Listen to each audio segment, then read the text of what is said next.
Mark Rogers TV, the voice of college football, talking LSU Tigers. We got Matt Moscona on the line from ESPN Baton Rouge in New Orleans. Matt, how you doing today? Mark, I'm doing great, man. It's always good to chat. How are you? Absolutely. It's always a good time. And, man, I got you for a precious few minutes, so we're going to cut right to it here.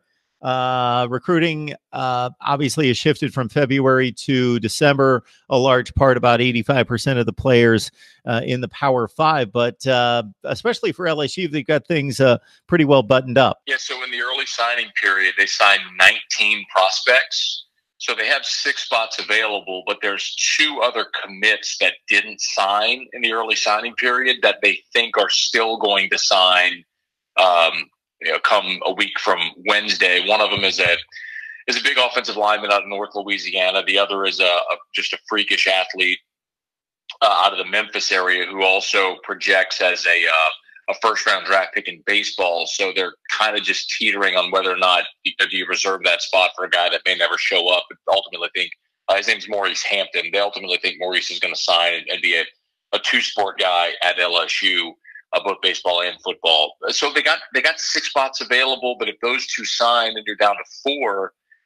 And there's a couple of prospects you're keeping an eye on, Mark. But if we saw LSU last year under Ed Ogeron use the grad transfer spots late in the process to add both Joe Burrow and Terrence Alexander, who was a cornerback transfer from Stanford. So they can be a little selective here. If I don't think they're just going to take a guy to fill spots. They may leave spots open in case of a grad transfer pops up late in the process. And, worst case scenarios, they can always use those spots in backfill in next year's class. But, to have a consensus top 5 class with 6 spots still available is mighty impressive what Ed Ogeron and his staff have done so far.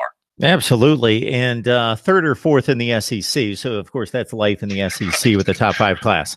But that's that's par for the course. Maurice Hampton and Ray Parker appear to be those guys that are hard commits as well that have yet to sign with 4 early enrollees. We got 15 signed letters of intent, according to 247 Sports, again, for a fine LSU 2019 class that's pretty much wrapped up. I talk to, as you know, guests every day representing certain teams, a lot of coaching upheaval out there with certain coaching staffs, but fairly quiet there. But you got 1 spot to fill.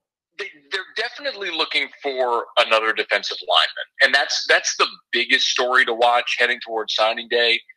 There's a kid out of Amy named Ish Sofsher. At one point, he was a 5-star. He's lost his 5th star. He's down to a 4-star now.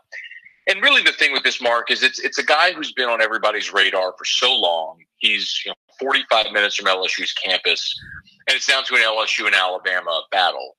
And so, perception-wise, there's a lot of people who think, man, you can't lose this kid because he's right down the road. But you kind of do a little prying, Mark, and there's 2 other prospects out there. Nathan Pickering, who looks like he's a Mississippi State lean, and Byron Young, who's an Alabama commit.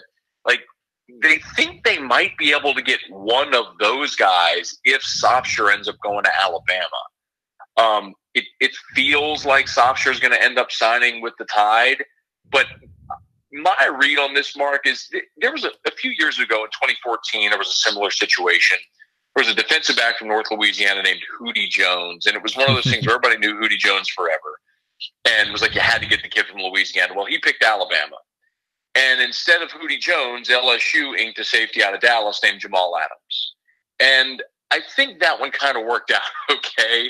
And this feels like a similar situation where everybody feels like you got to get the in-state kid, but there's probably a better prospect that they might be able to nab if they're able to get Pickering or Young. Yeah, Hootie Jones was a decent player. Jamal Adams is, what was he, a top 5 pick in the NFL draft? He was a 5th pick in the draft. Yeah, as a safety. Already an all-pro. He's phenomenal. Yeah.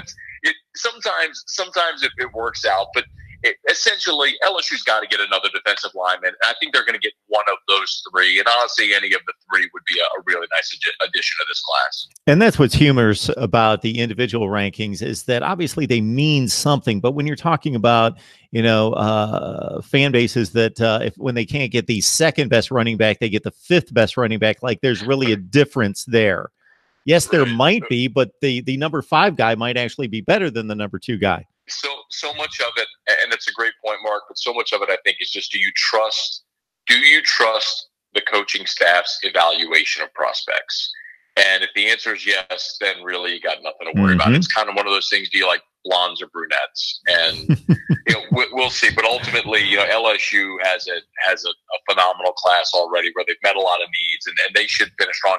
Ish Sofsher's got a teammate there they meet named Devontae Lee, who's a two-way player who seems to be a pretty heavy LSU lean as well. They think they're pretty confident about getting him. So they've already got a phenomenal class, and they look like they'll finish strong a week from Wednesday. There's probably people out there that would like to hear us dive into that discussion with the blondes and the brunettes, but we'll definitely leave that alone. I'm married. Let's leave that alone.